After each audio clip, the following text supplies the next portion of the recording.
Good morning, dear children. Dear children, we are going to start our history chapter 1, that is how, when, where. So, basically, children, it's just an introduction of your history book.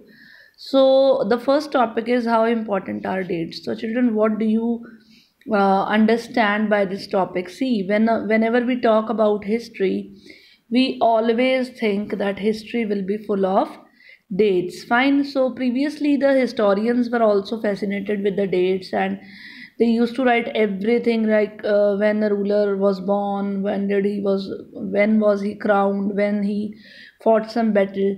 Fine. So everything was, somewhere history was called the synonymous with days, means the synonym for history was dates only. And sometimes even we feel this thing only. Whenever we talk about history, we say, oh my god, it will be very boring as we have to learn a lot of dates now. But what do you think, this conception is true?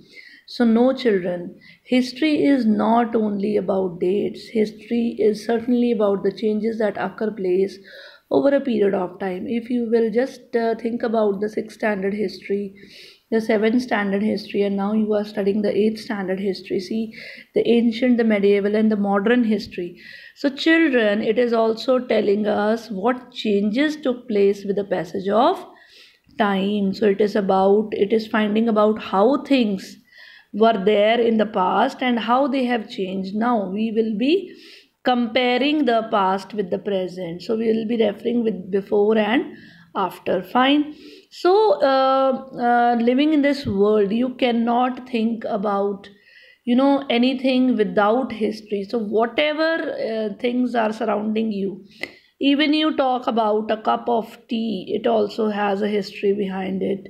A railways, it has a history behind it. The newspaper you read in the morning, it has a history behind it. And if you talk about yourself, human beings, they also have a history behind it. So see, everything in the world has some or the other story behind it. Even your family, if you talk about, they would also have some history. So the history is about it takes us back to the time when the idea comes out. Fine.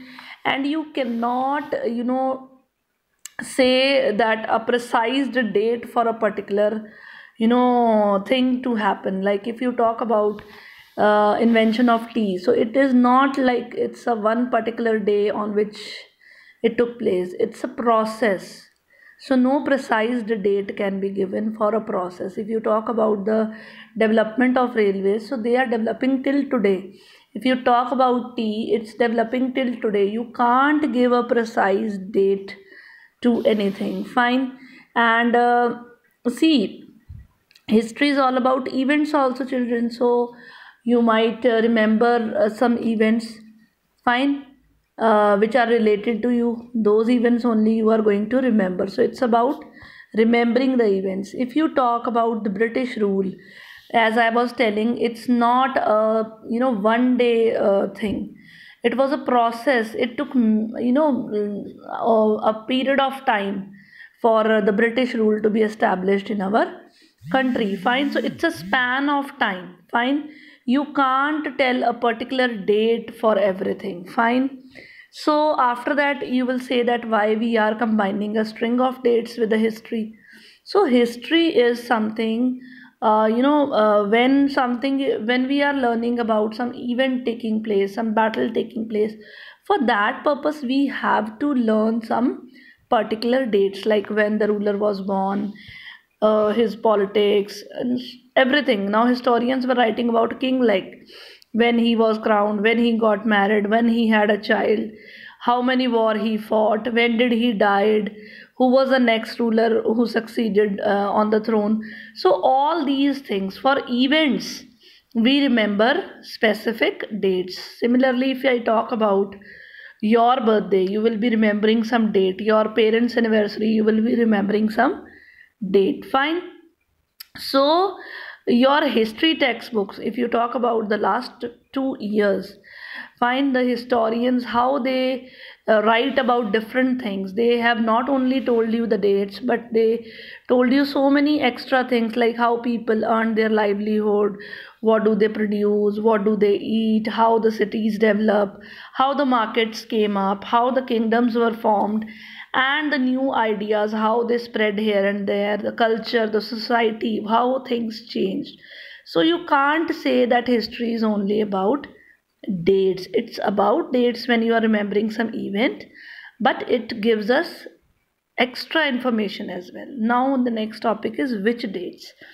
Now children, set of dates are important according to your focus. Like children, if you are focusing on Indian history, so you will be focusing the important dates of which important events which took place in the Indian history. Fine. If your focus changes, if you are talking about, you suppose if you are talking about a French history, so obviously the dates will change, the events will change. So your focus changes the dates accordingly. Like if you see if the British historians, they are writing about the British historians in India, they will be writing, if they are writing their history, they will be praising themselves. For themselves, certain things will be important. They will be praising their own British officers and all. But that is not our point of view. Fine. All the dates in the history books, they will be related to their own focus. If we talk about our history, our scenario will be totally different. We will write history in a different way. We will give importance to certain dates. Fine. So the British history, it will revolve around their governor generals, their activities, whatever they did, how they felt. Fine. And if we will write the history, means our historians will write the history of British India, so they will be writing some other, their point of view will be changed, they will be writing something else. So it depends on the focus. Fine. Now how do we periodize children? Fine. See, in 1817 children, James Mill, he was a Scottish economist and a political philosopher. He published 3-volume book. The name of the book was A History of British India, and he divided the Indian history into 3 parts: the Hindu, the Muslim, and the British. Many people, they accepted this periodization, but it's all about how they were looking at Indian history.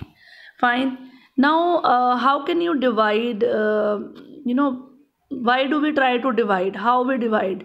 So we divide according to the characteristic of time, like whatever, like we have divided ancient history, modern history, and medieval history. So we have divided according to the characteristics of that time, the different features which appear to us.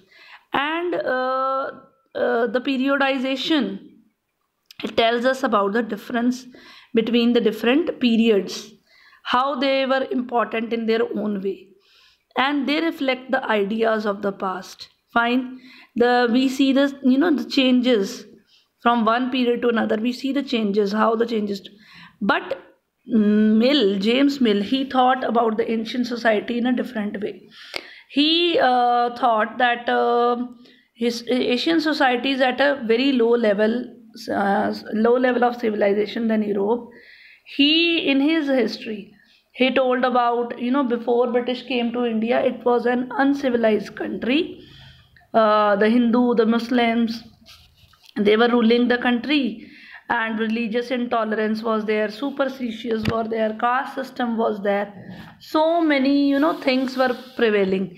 And he says that it is just because British rule, civilized India. So is it true?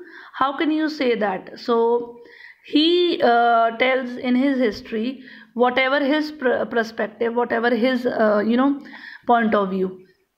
Now if we talk about, now how did he periodize? He periodized according to the religion of the ruler. Like ancient time Hindu rulers were there, medieval time Muslim rulers were there, and then after that British, the Christians were ruling us. So, how can you characterize the age with the religion of the ruler? There are other peoples also living. They have their own characteristic. They have their own different culture. There were many other religions that were prevailing. So we cannot classify, we cannot divide a history according to the religion of the ruler. Whereas moving away from the British classification, our historians, they divided the Indian history into ancient, medieval, and modern. But still, there is a problem. We are calling the history during the British rule as a modern history. Modernization means science, reason, democracy, liberty, equality, whereas in modern time it was not there. In medieval time it was not there, that's fine, but even in the modern time it was not there. So we cannot call it a modern history, a modern society. We can call it colonial. We can call it a colonial period. Fine. So what is colonial? That we are going to study in the next module. Thank you and have a nice day.